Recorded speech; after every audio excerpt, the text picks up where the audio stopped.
Hi friends, journey വിത്ത് ഫാമിലിയിലേക്ക് എല്ലാവർക്കും സ്വാഗതം. അപ്പോൾ ഇന്നത്തെ എൻ്റെ വിശേഷങ്ങൾ കേട്ടോ. രാവിലെ എണീറ്റ് അരി കുക്കറിലിട്ടു. പിന്നെ ചെറിയ സാമ്പാർ വയ്ക്കാമെന്ന് വിചാരിച്ചു. എന്നും ഈ കടലയും പയറും പരിപ്പൊക്കെ തന്നെയാണ്. അവർക്ക് തന്നെ ഇഷ്ടം. പിന്നെ സാമ്പാറൊന്നും വലിയ ഇഷ്ടമില്ല, എന്നാലും ഒന്നും മാറ്റി പിടിക്കണ്ട വെച്ചിട്ട് സാമ്പാർ വയ്ക്കാമെന്ന് വിചാരിച്ചു. പിന്നെ എണീറ്റ് ഒരു ഗ്ലാസ് വെള്ളമൊക്കെ കുടിച്ചു കേട്ടോ. അപ്പം ഞാൻ വലിയ കുക്കറിൽ അരി ഇട്ടു, മട്ടരിയാണ്. അതൊക്കെ ഇട്ട് ചെറിയ കുക്കറിൽ പരിപ്പ് വേവിക്കാൻ വെച്ചു. അപ്പോൾ ഞാൻ കഷ്ണം ഒരുമിച്ച് ഇടാറില്ല. അപ്പോൾ അത് കഷ്ണമൊക്കെ അരിഞ്ഞ് വെച്ചു. കുറച്ച് കഷ്ണം, ഒരു ഉരുളൻകിഴങ്ങ്, ഒരു സബോള, ഒരു തക്കാളി, അത്രയേ ഉള്ളൂ. അപ്പോൾ ഒരു ചെറിയ സാമ്പാർ പൊടി ഇട്ടിട്ട് ഞങ്ങൾക്കത് മതിയല്ലോ. പിന്നെ ഇത്തിരി ഉപ്പുമാവ് ഉണ്ടാക്കാമെന്ന് വെച്ചിട്ട് ഉപ്പുമാവ് ഇട്ടാ തെറ്റിന്ന് തോന്നുന്നു പറഞ്ഞത് ഉണ്ടാക്കാമെന്ന് വെച്ചിട്ട് അതിലേക്ക് സാധനങ്ങളൊക്കെ അരിഞ്ഞ് വെച്ചു. അപ്പോൾ ഇതേ ചോറിൻ്റെ വിസിലടിച്ചു കേട്ടോ. അപ്പോൾ അതൊരു 3-4-5 വട്ടമൊക്കെ അടിക്കണം, എന്നാലാണ് വേവുള്ളൂ. അപ്പോൾ ഇത് നോക്കി പരിപ്പൊക്കെ വെന്തു.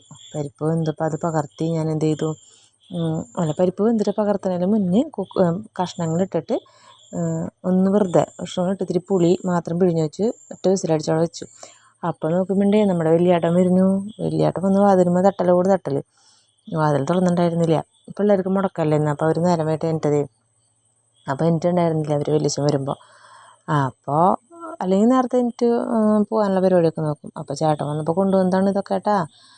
എന്നിട്ടാ കേക്ക്, ഐസ്ക്രീം, കാലത്ത് തന്നെ ഐസ്ക്രീം. പിന്നെ നമ്മളല്ലേ ഐസ്ക്രീം വിട്ട് കളയില്ലല്ലോ. പിന്നെ വേഗം പല്ല് തേച്ച് ഐസ്ക്രീം കഴിച്ചു. അത് ഇതാക്കിയിട്ടുള്ള കാര്യമില്ല. അങ്ങനെ പിന്നെ അപ്പം ഇത്തിരി സമയം പോയി നമ്മുടെ. കാരണം ചേട്ടൻ വന്നപ്പോൾ അങ്ങനെ വർത്താനമൊക്കെ പറഞ്ഞ് അങ്ങനെ ഇരുന്നു. അപ്പോഴത്തേക്കും എൻ്റെ പണികൾ പിന്നെ സ്പീഡിൽ ചെയ്തു. ഉപ്പുമാവുണ്ടാക്കി, സാമ്പാർ വെച്ചു, കാച്ചി, ചായ വെച്ചിട്ടുണ്ടായിരുന്നു. അപ്പോൾ അത് പിള്ളേർ കുടിച്ചു. പിന്നെ ചേട്ടന് ഗ്ലാസ് കൊടുത്തു. അപ്പോൾ അത് കഴിഞ്ഞു. പിന്നെ ഉപ്പുമാവ് ഉണ്ടാക്കി വെച്ചു. ഉപ്പുമാവിൽ ഇത്തിരി മഞ്ഞൾപ്പൊടി കൂടിയെന്ന് തോന്നുന്നു.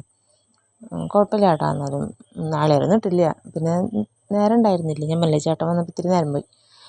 നമ്മളിങ്ങനെ ഒരു ഓർഡറിനനുസരിച്ചിട്ടല്ലേ നമ്മൾ പണികൾ ചെയ്യുക. അപ്പോൾ ഇടയിൽ എന്തെങ്കിലും പോയാൽ ആ സമയം നമ്മൾ പോകുമല്ലോ. അങ്ങനെ കേട്ടോ. അപ്പോൾ വെള്ളമൊക്കെ തിളപ്പിച്ച് പണികളൊക്കെ കഴിഞ്ഞു. അപ്പോൾ ഞാൻ ഉണ്ണി വെറുതെ നിൽക്കും. ഉണ്ണി സ്കൂളിലല്ലോ. ഞാൻ ഉണ്ണിയെ നീ ഒന്ന് ചോറ് നൂറ്റി എന്ന് പറഞ്ഞിട്ട് നമുക്ക് ചോറ് ഊറ്റാൻ കൊടുത്തു.